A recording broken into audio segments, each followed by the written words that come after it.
Hello, everyone, and welcome to this conversation presented by White House Custom Color. Are you trying to mute me? No, it's just real loud, and I can't. I sold Amazon, but it was $25. Listening to listen, not listening to respond. Yes! Oh, thank you for that.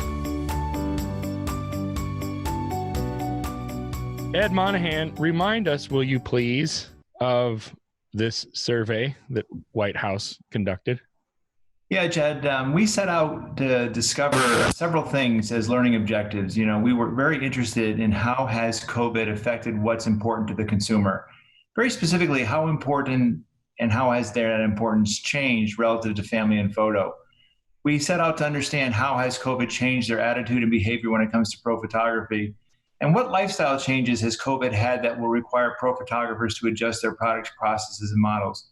The framework was really a methodology of targeting 1,500 respondents, which had been portrait active in the last 24 months. In order to get 1,500, we actually talked to 3,000 and had a qualifying question. Have you purchased a pro photography product in the last 24 months? If they answered no, they were disqualified. If they answered yes, they were entered into the queue and took the survey. So we ended up with 1,429 complete responses. The framework was really, several points. New norms that will affect them, their spend, both at a macro level and then the spend to update their photos, any projects that they might have worked on as they've had time at home with COVID. And then really the heart of the survey was using a pro, both to update family photos and in general going forward. And then we got into the protocols and precautions. So that was the structure and the sort of purpose and the learning objectives that we set out to do. So what did you learn from the whole thing? What's the sum it up for me in a few words? Yeah, well, Jed, a few words for me is hard. A lot of words. Less than 2,000 words. Yeah, it was good news overall.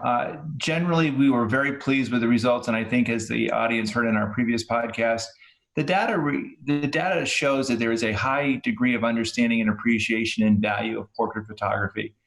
COVID has created new norms. We are going to need to make some adjustments, and Kristina will talk about some of that. COVID has created concerns and cautions, but it has not created a complete withdrawal from life.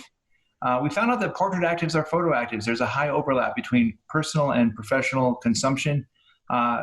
People who are photo active and portrait active do engage with photo projects and products on a more regular basis. The really great news is that the portrait actives understand and want, and I say want, the value of a pro. And Kristina will talk about how to sell that value. We also were excited to learn that portrait actives are an identifiable and addressable audience. They're driven across the important life stages. There are special occasions and life moments that warrant and demand and have earned the responsibility and right of a pro to photograph them. Now, we did learn that consumers have choices and they use them. There are times they take the professional content outside the professional market to Shutterfly, to CVS, to Costco, Walmart. And we've got to do some things to try to repatriate that content back into the pro market. Really what I would say is, in summary, the results show that those who engage in purchasing photos from a pro identify the value a pro brings to capturing life's special moments, and the COVID experience revealed their want and willingness to invest time in photo activity.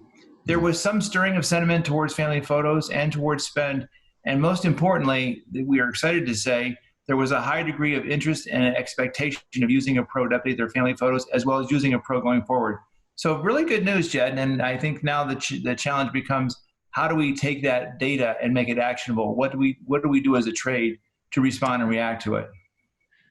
Well, so today, for this, our second episode of In Focus, dealing with the survey that White House has sent out, we are joined by Kristina from White House Custom Color. Hello, Kristina. Hello. Hey, Jed.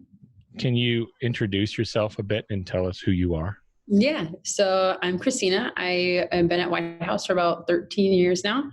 I play many hats at White House, but one of my main roles here is on the marketing team. So I get to work with...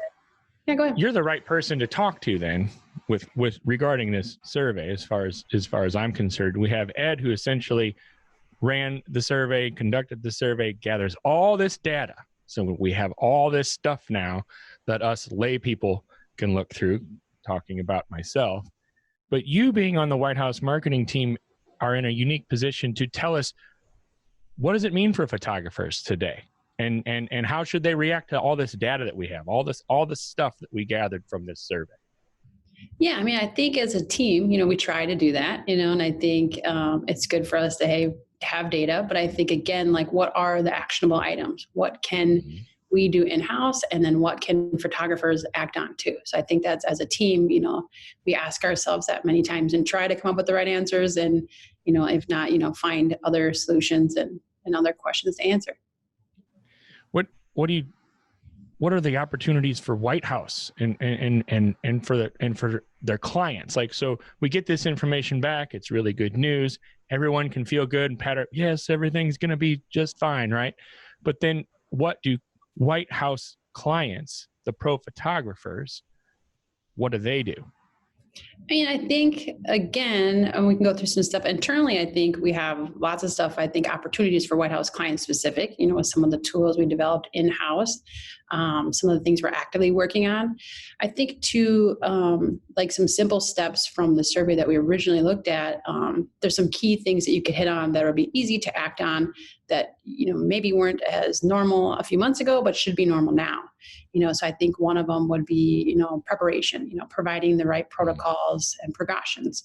We talked to a lot of our clients and those who developed communications via email prior to their session, or, even on the door of the building, are having good success. I think, right away when this happens, many doors were closed, and it's like, well, are they going to come back, And I think, what kind of seems obvious at that point right now that they are being precautious. I think, again, communication is key, So again, returning clients, send them updated rules and regulations.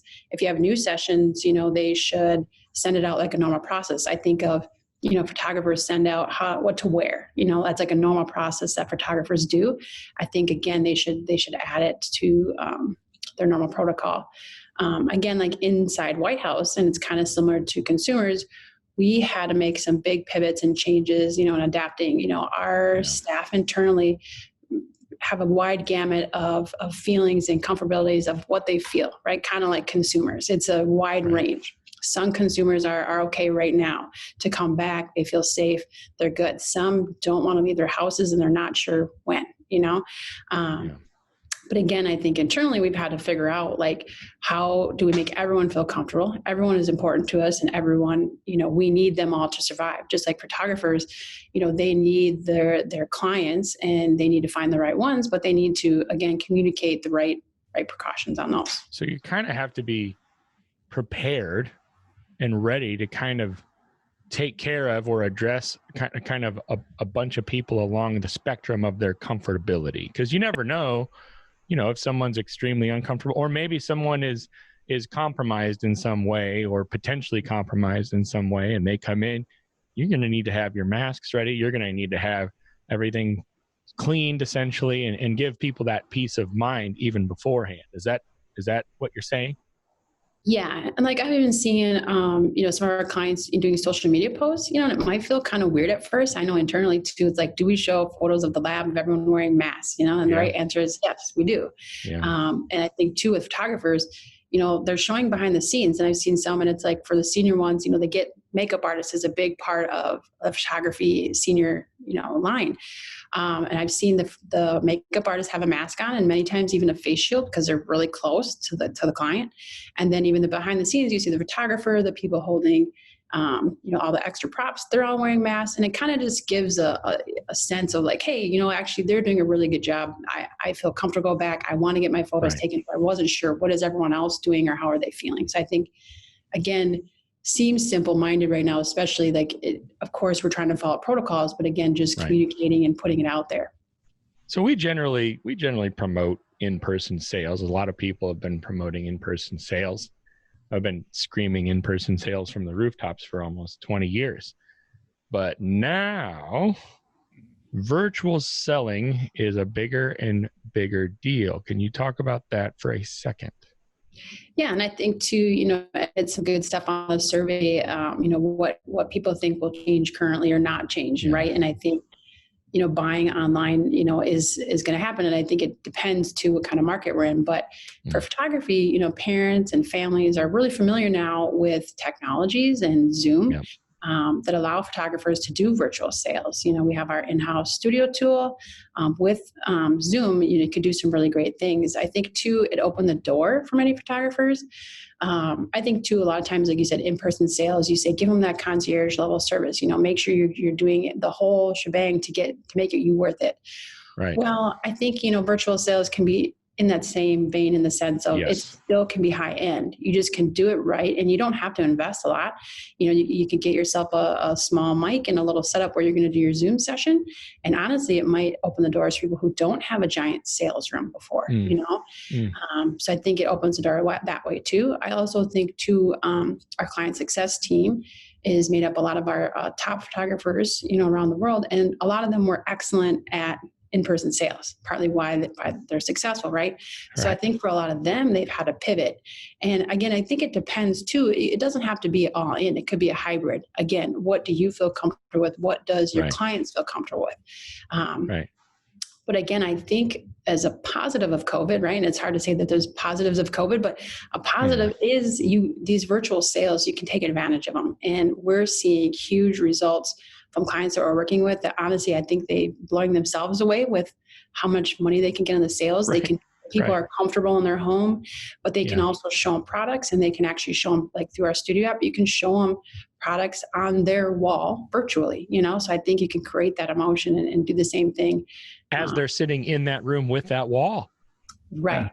Yeah. So there's some lemonade from the lemons. I think you're pointing, it's a virtual sale. It's a different experience, but it can still be a great experience, right? Mm-hmm. There are things that you can put into place to still make it a really nice experience for the client, right? Exactly. Yep. Think about it the same way. I think Kristina makes a great point, this hybrid concept. I mean, the advocacy for in-person selling, obviously data statistics show the highest sales rate, the highest average order value happens when you have the client seeing, touching, feeling, emoting. That's hard to do in a COVID environment. And I think Kristina's point is valid. There are going to be some consumers and clients who just say, I fundamentally do not want to be in the studio in spite of all the great protocols you've done, but I want to see the products. And I think that they've become very accustomed to e-commerce platforms and so forth. I think there are other consumers who are not negligent in the respect of what COVID's risk is, but I think that they are comfortable in the studio and think they would prefer that. And so I think Kristina makes a great point. We're not advocating that it's one or the other. It's not an or world, it's an and world. And I think that there has to be a good read at the initial signing of the client. What are the expectations the client has? And what are the assumptions they're going to make about how they want to be sold to? But, Kristina's point, I've talked with the CSP team, there is evidence that you can sell virtually with the same or higher thresholds than you've sold in the studio. And so I think both methods, and that gets back to the adaptation, right? We need to adjust. There is no right or wrong answer. It's going to be a hybrid answer going forward. So really lots of good news. I mean, it's always, I think it's always good to look at the glass half full, but there's really a lot of good stuff that we learned from this. And I think I was curious, Kristina in particular, what's one thing that jumped out at you from the survey, like personally? What did you think was really exciting specifically?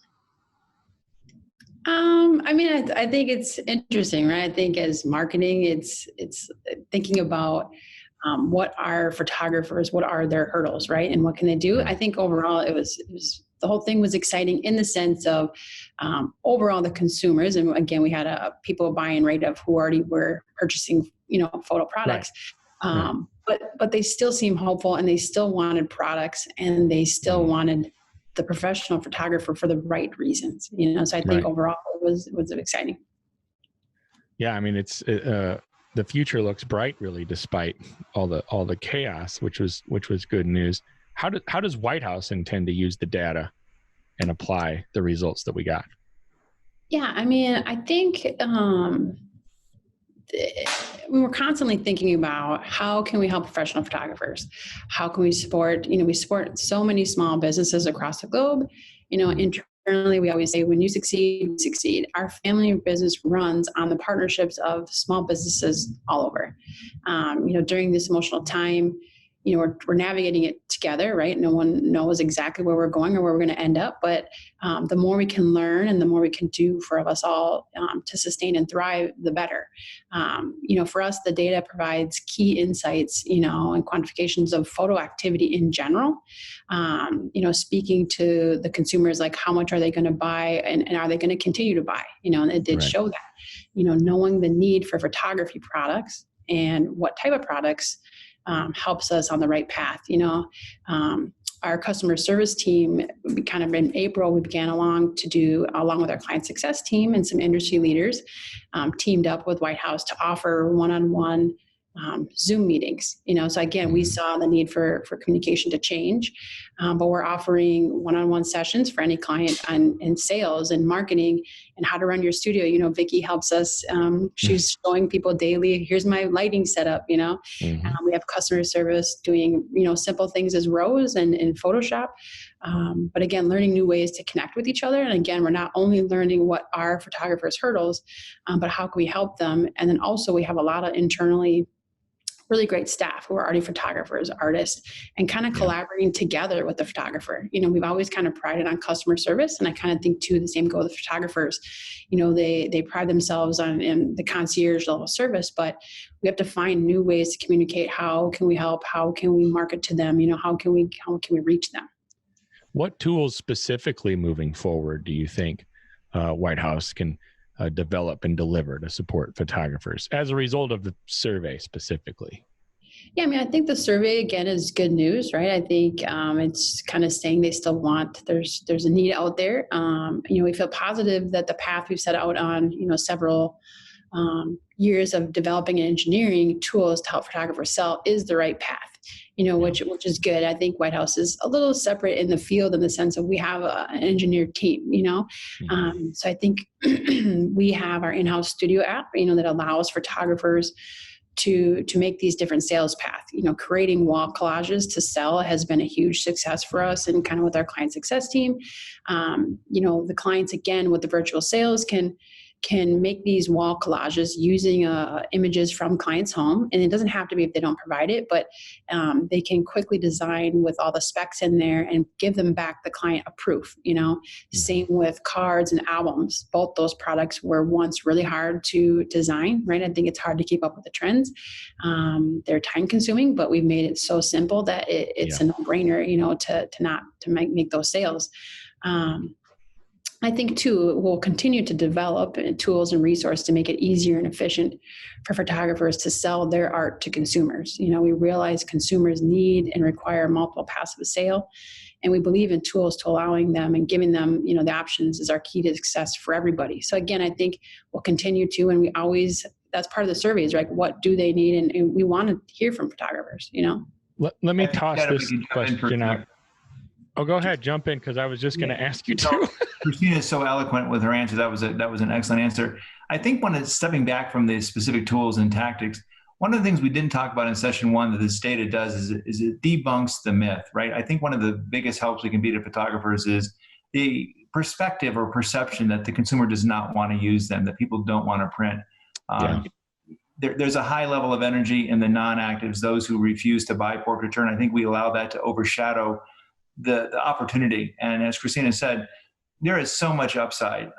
Consumers who are active in the market today, and we won't go back to the data, but there were so many questions that had very positive answers in terms of the momentum and the trends that photographers would expect to see with clients. But, I think one of the things that it will help us do is communicate, remind photographers that they have a gift, that they're tremendously craftsmen, they're artistic, they're creative, they're really artistic geniuses. And the consumer gets that, and I know Kristina will probably talk about some marketing communications that really focuses on special occasions and consumers. But, the thing that I walked away with is we've debunked the myth. We can't hide anymore behind, oh, woe is me. Nobody wants to use my services. Right. I'm going to be too expensive. The data doesn't show that. In fact, the data refutes that. So anyway, sidebar, jumped in. But I think that ties right in. What were you going to say? I was agreeing with Ed. I think, one of the things is, like Ed said, the clients, the survey did debunk is there's clients out there that still value professional photography and still will spend the money on it, right? So how do you market the right audience? How do you get them in? The right clients are still out there. Your skill, the photography skill is still what they want, but you need to find and go get them. It's not easy.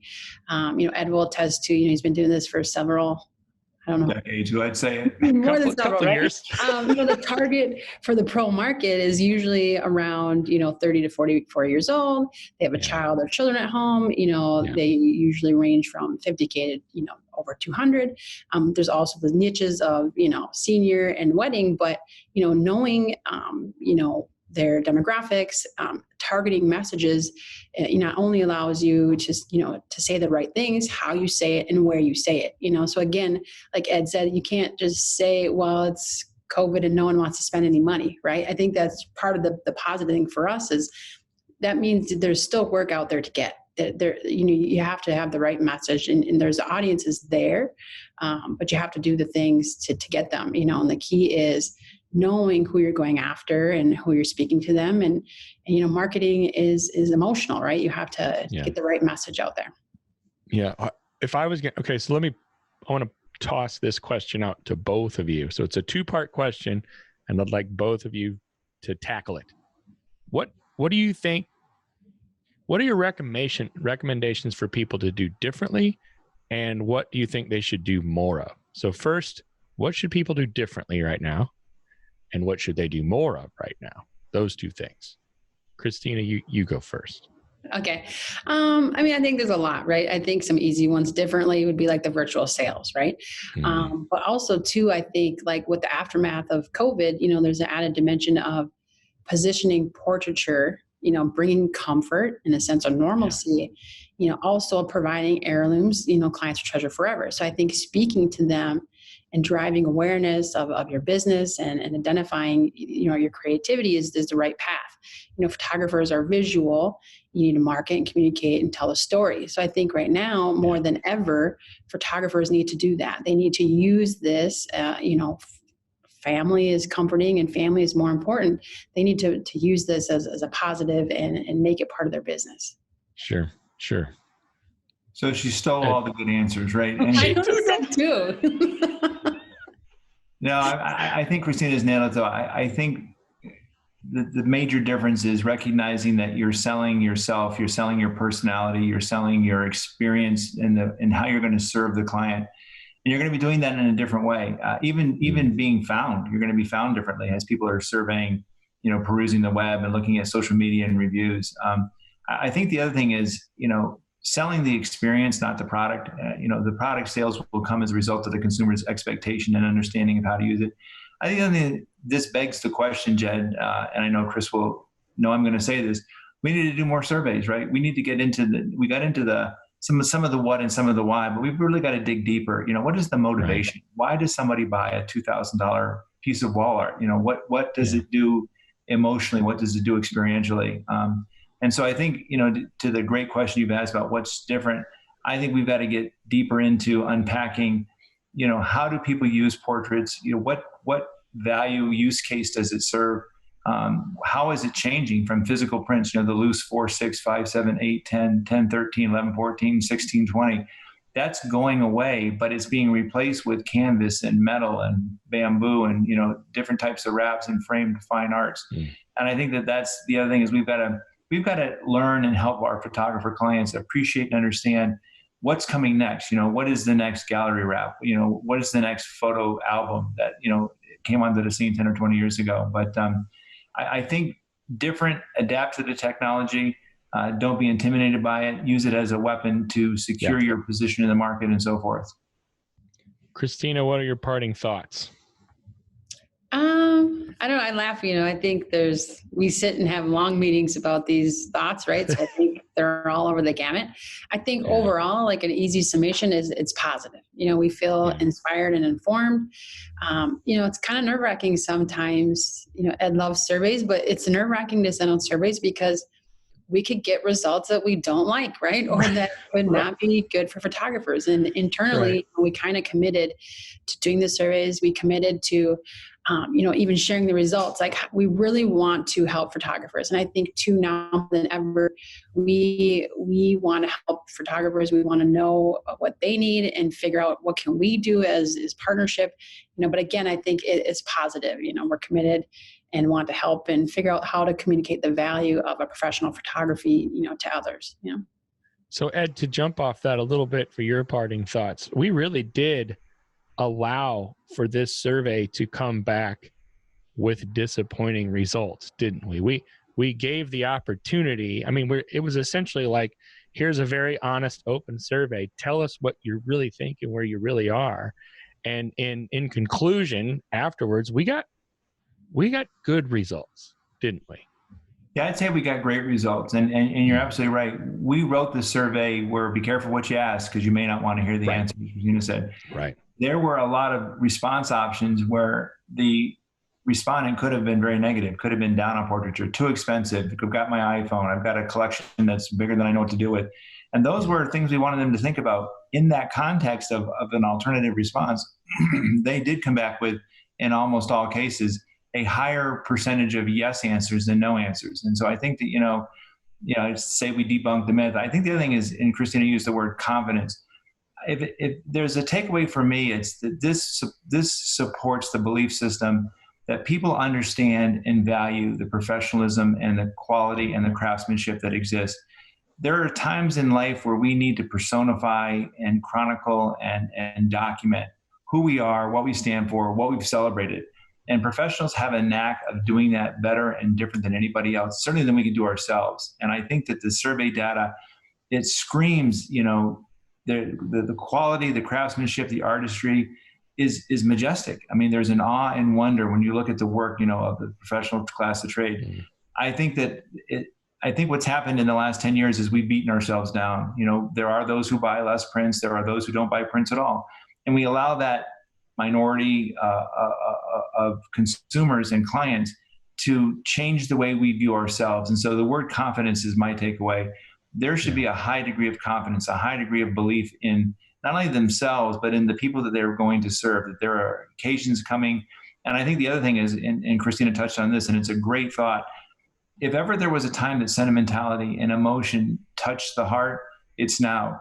What COVID has taught us is things happen suddenly, right? We were all on planes and planes, trains, and automobiles, January, February. And then March 10th, it went national. And life has never been the same since March 10th, March 11th, when we declared it was nationalized. I think in the light of that, there is a degree of expectation that consumers want to document, and Kristina uses the word, it comforts, it provides normalcy. It's one way to get back to a past that we cling to and desperately want to live again.